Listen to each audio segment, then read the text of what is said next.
The loudest move the A's made this offseason was not a signing. It was a belief. Let's get into it today on Locked On A's.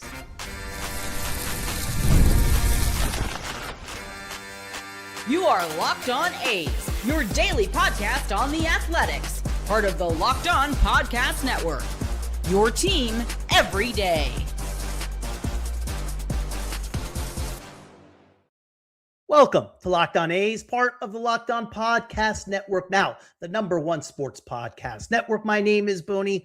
One name, all passion, no sugarcoating. Lifelong A's fan who has spent the past season covering this team every single day. Post-game breakdowns, prospect deep dives, roster decisions, and all the chaos in between. And in the offseason, you bet, we are still covering the A's every single day. Welcome to Locked On A's, part of the Locked On Podcast Network. We are your team, your A's, every single day. And today's episode is brought to you in part by FanDuel. Before tip-off, check the FanDuel app and see what's dropping during NBA Happy Hour every Friday from 6 to 7:30 p.m. Eastern Standard Time. Happy New Year's, everybody. I hope you all had a safe, wonderful, awesome, unbelievable New Year's. I want to talk offseason today because this offseason wasn't about winning the press conference. It was about winning the calendar. While other teams chased headlines, the A's played the long game. And that's what makes this winter so fascinating. Jeff McNeil. The Jeff McNeil trade brought versatility and edge. The Mark Leiter Jr. signing quietly stabilized a bullpen that desperately needed adults in the room. And the Tyler Soderstrom extension, that was the franchise finally putting its money where its development mouth has been. These weren't random moves. They were connected, purposeful, and they tell you exactly how the A's see their future. But here's the real question. Was it enough? Today, we are digging into what the A's did, what they didn't do, and whether patience is still a virtue or starting to feel like a risk. We're handing out an offseason grade, calling out missed opportunities, projecting next year's season win total, and explaining why a Jacob Wilson extension isn't a matter of if, it's when. This is the checkpoint moment for the A's.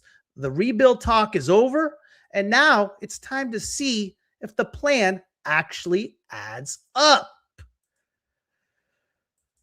RD Moss, how are you, sir? You made a live show. We got Friday, post-New Year's, January 2nd. Yes, you certainly did. Hey, Seuss, Happy New Year's to you, man. So McNeil will take playing time from who? So what do we have right now in the infield, Jesus? We have, as it stands right now, you got Hernandez, Brett Harris, Max Muncy, Jeff McNeil, maybe Zach Geloff. I don't think so. I think Zach Geloff right now will not make the opening day roster as it stands right now. So you got 4 spots for 2. Is he really taking? I have Muncy at third base. I have McNeil at second. So then you have Harris and Darell Hernandez. So if you want to pick somebody specific to answer your question, I would have to say Darell Hernandez. I would think Jeff McNeil is a significant upgrade to Darell Hernandez. I think Darell Hernandez will still get that super utility guy that Max Schumann got. And again, Darell Hernandez is not guaranteed there. I think Schumann's still going to have an opportunity to compete for that super utility guy. It's been his for the last 2 years. He's been good. What's up, Bill? Boney, for the first time in 4 years, I'm excited for the season. I get excited every single year, Bill. But yes, to your point, there is a different vibe right now in the building, right, Bill? More excitement. The Soderstrom extension meant a lot. For the first time in a long time, the A's made a point like, hey, we're going to invest in our future. We're going to sign our young core. They haven't done that before. We're going to have the A's will have 3 guys in 2030 that are making $12 million for Soderstrom, $21 million for Rooker. I think 15 million for Lawrence Butler. And I do think the Wilson extension is inevitable. I do believe that will happen in the next month, 2 months, maybe, definitely before the season. Once they saw Soderstrom, the first domino to drop, I think it's going to open up a lot more. I don't think Langoliers is going to get done just because he has 2 more years of arbitration after this year, still making a good sizable amount of money going into 2026. Scott Boras is his agent. He's going to get paid. But yes, I'm excited for the season as well. Let's take a look at the moves the A's made. 3 major moves when you look at it. First and foremost was obviously Tyler Soderstrom extension. If I had to grade that, great. If I had to grade that, it's an A, 1,000%. The next move is the Jeff McNeil trade. What made the Jeff McNeil trade so good is, yes, I understand. McNeil is a player, if you look at him statistically, who has been on the decline. But we can't ignore the fact of the distraction in New York. We can't make a mistake and not take a look at just a few years ago. He won a batting championship. He got MVP votes. He was an all-star. That makes a difference. The most important part of the McNeil trade was we got him for basically nothing. And it's a 1-year deal at $10.5 million because the Mets are picking up a good portion of the salary. There is a team option in 2027 to pick up for Jeff McNeil at around $17 million. There's a buyout for $2 million if the A's do not pick up that option. But the Mets are picking up that buyout. That's on them. So it's an all upside type of deal. If McNeil who he was just a few years ago, it's a slam dunk. One of the best offseason moves you can have. An absolute A. But if his numbers continue to decline or he does not contribute in a way we think he can, yeah, not as good, right? But with that being said, no such thing as a bad 1-year deal. I'll take it. What's up, Senior? Happy New Year to you, my friend. Good to see you, brother. The other move, so as it stands right now, what I give the Jeff McNeil deal is a B. For me, it's a good, smart move. The A's didn't knock it out of the park, right? But I think it's better than average considering the contract, considering a 1-year deal, and considering that the Mets are picking up more than half his salary. I give that a solid B.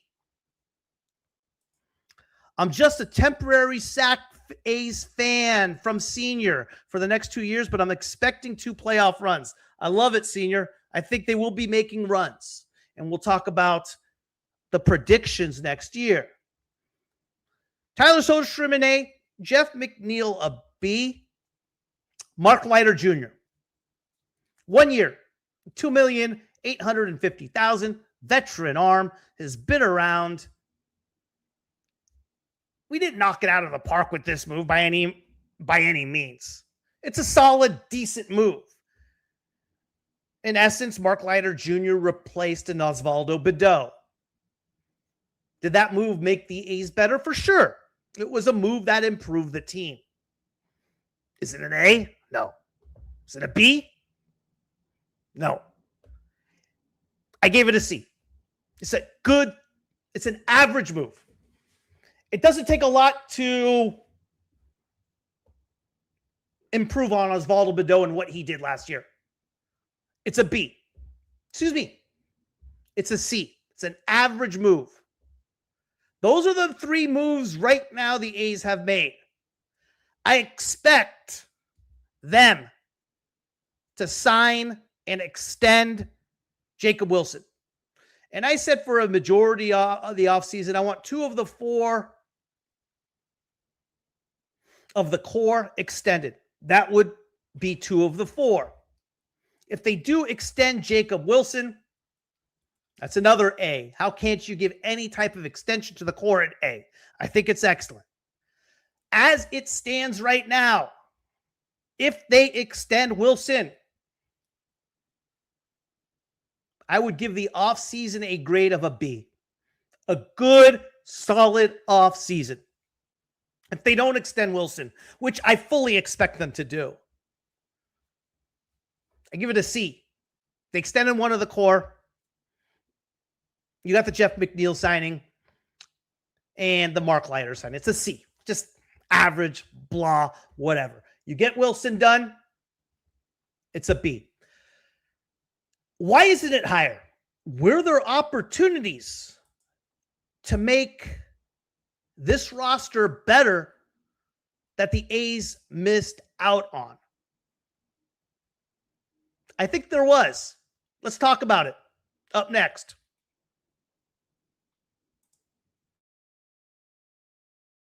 Fridays already feel different during basketball season, and FanDuel is making them even better. Every Friday night, tonight, before the games tip off, FanDuel gives fans a new way to kick off the weekend with NBA Happy Hour. NBA Happy Hour is your official pregame, a limited time window where special offers drop right inside the FanDuel app before the action starts. Fridays from 6 to 7:30 p.m. Eastern Standard Time have become appointment viewing with NBA Happy Hour.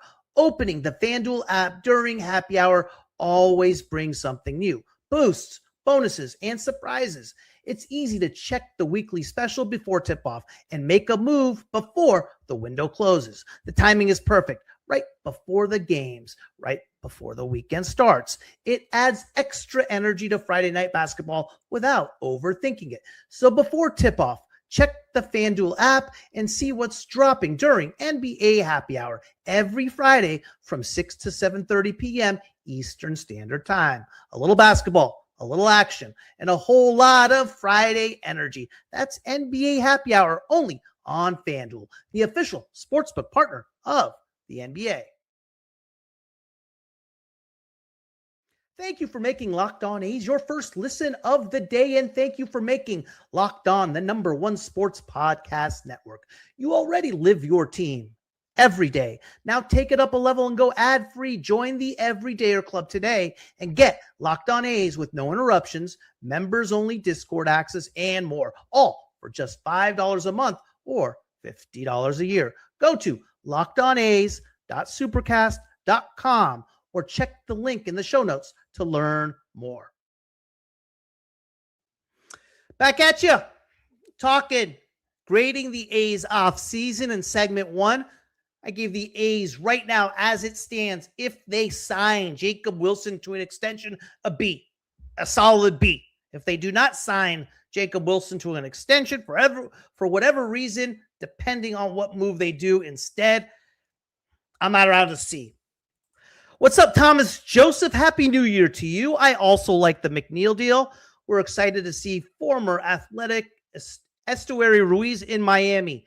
Hey, we are okay with more modest expectations. I think Estuary Ruiz was a hell of a signing, Thomas.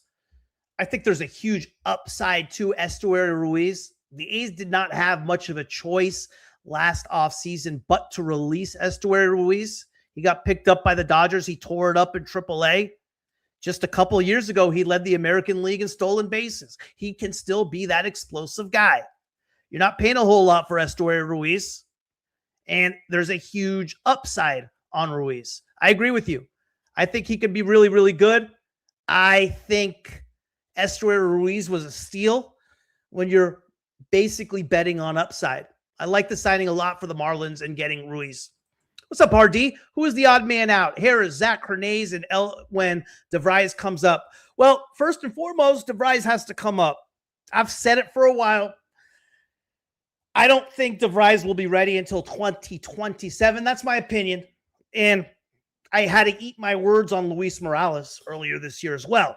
I thought the same thing about Luis Morales. And I've always been one to, hey, take your time with the young kids.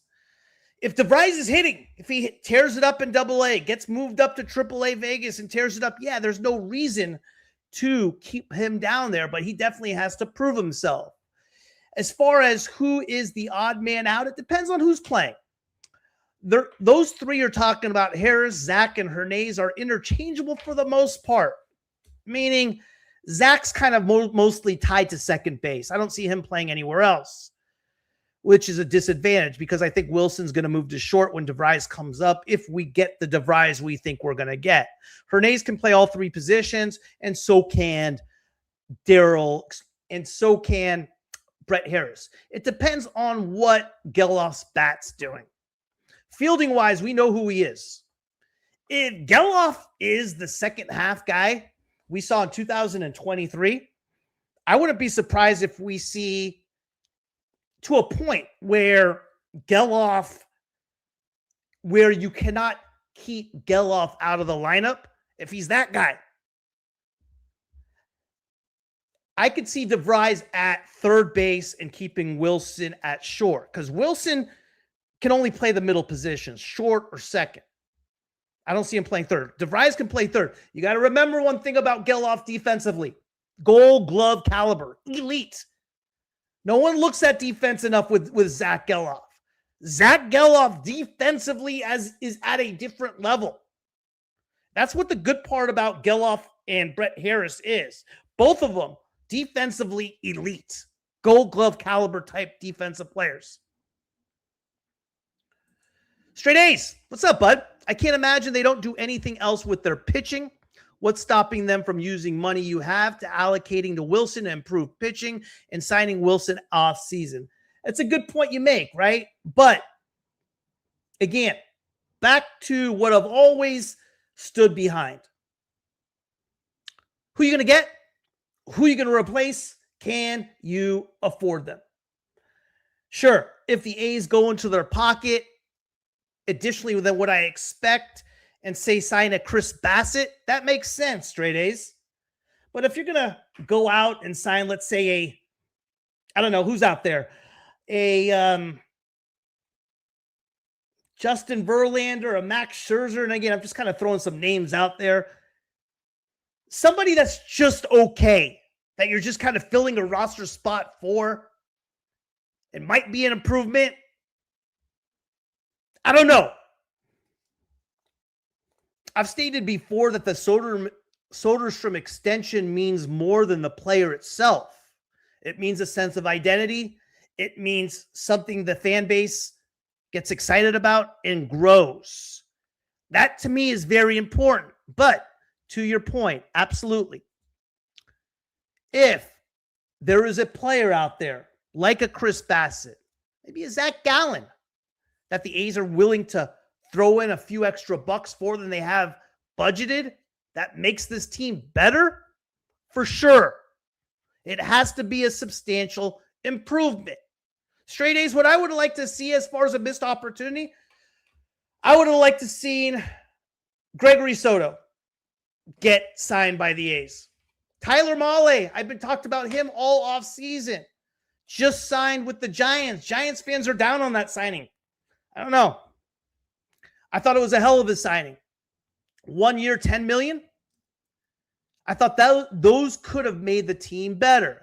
It depends on what is going to make the team better and what the extension means as far as fan base excitement and growing something. That's the decision you're making. What makes it difficult is that you are looking at a bullpen that was the best in baseball after the Mason Miller trade.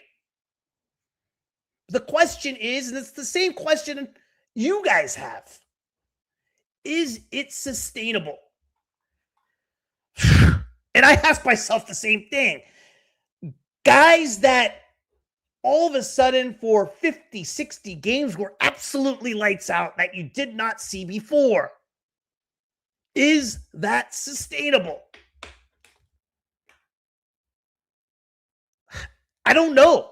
That's my honest opinion. I don't know. But I don't know. I can't sit here and say, who do you replace? Who do you take out of that bullpen? And that's what makes it tough. So to your point, the signing has to be somebody that's a legit pitcher, like a Zach Gallen, like a Chris Bassett. I don't want a journeyman. That's how I feel. Straight A's. I want to see another season of Wilson to prove he's a legit shortstop, or at least to see him hit like that again. He walks a thin line of success with low base on balls, low power. If he's at 290, I see what you're getting at. He had some power, though. Hit, 14 bombs last year?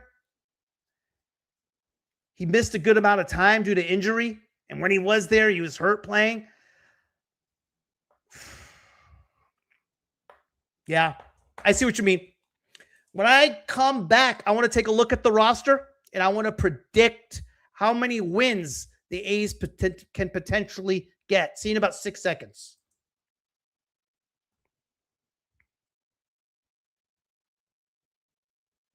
Welcome back.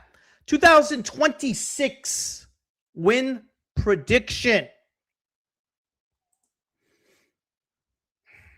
TJ, excellent gear on today. Appreciate that. I bet the inaugural Las Vegas season gear will be hit items. Yeah, can you imagine that? I do too. Definitely getting some myself if I'm still around. You're going to be around, TJ, for sure. Hey, nothing's like gear. Nothing's like gear. Then he's not that valuable. I don't think that's what he is. I think he's a good player, but I do want more of a sample size to prove it. With regard to Jacob Wilson's kind of pretty legit for me, man. He's not your new bred type of baseball player where, power, launch angle, exit velocity. He's a throwback. And I like that about Wilson. I see what you're getting at, though. But for me, Jacob Wilson's more of an identity to this team. I don't think he's going to be super expensive either, those straight A's. I think an extension for Jacob Wilson is going to be like, for example, Soderstrom was around $12.5 million a year over the next 7. I think Wilson would be like 10. For a shortstop hits over 300, that is a bargain. But to your point, if there's somebody else out there that makes this team better, I'm for it. In the free agent market, I just don't know who is. Sign Chris Bassett. The problem with Bassett's, what's he going to cost, Jesus? Chris Bassett, right now, market value, $15.5 million. You add the Sacramento tax on that, you're looking at like $19 million. You're looking at another Severino contract. I don't want to do that for a 38-year-old. Excuse me, 37 years old. I don't want to do that for Bassett. If the A's could just sign Bassett to, let's say, a 2-year, $34 million deal, I'm in. I think it's going to cost them a lot more to do that. That's the issue I have with Bassett. And I don't think the A's are going to go past their budget. I talked about it before. I think it's another $11 million they're going to spend this offseason. Fleet. Giants fans are entitled. Oh, my God, man. Giants fans are nutty, man. I disagree 100%. I mean, I was listening to a lot of the Giant stuff going on. They're like, you look at Tyler Mahle's stats. The only thing he did good last year is his 2.38 ERA. What do you mean the only thing he did? Listen, Tyler Mahle is coming off injury. I get that. But for a 1-year, $10 million deal, that was a steal. I tell you this much, I'd rather have Tyler Mahle than Dylan Cease. I love all the casual Giants fans freaking out about crazy about solid moves just because they haven't heard. No question, man. Nuts. Oh, that drove me nuts. I was so angry that the A's didn't get Tyler Mahle, and I was like, well, what a signing by the Giants. And they thought it was the end of the world. Jesus. 93 wins, huh, RD? Sign me up for Wilson for 10 mil. Yeah, I think it's going to be something like 7. If I had to guess, I think it's like it would be 7 and 77 with incentives. A similar contract to Soderstrom, if I had to guess. 93 wins. I don't quite got them at 93 wins. With how the pitching stands right now. And here is what the 26 roster looks like. Severino, Springs, Jacob Lopez, Luis Morales. Take your pick at the 5th starter. My opinion's Gunnar Hoglund. If you say somebody else, like a JT Ginn, a Brady Basso, whoever it may be, I'm not going to argue with you on that. That 5th starting spot can go to anybody. I got Gunnar Hoglund. With that bullpen, the bullpen's the key, man. This bullpen was lights out the second half of the year.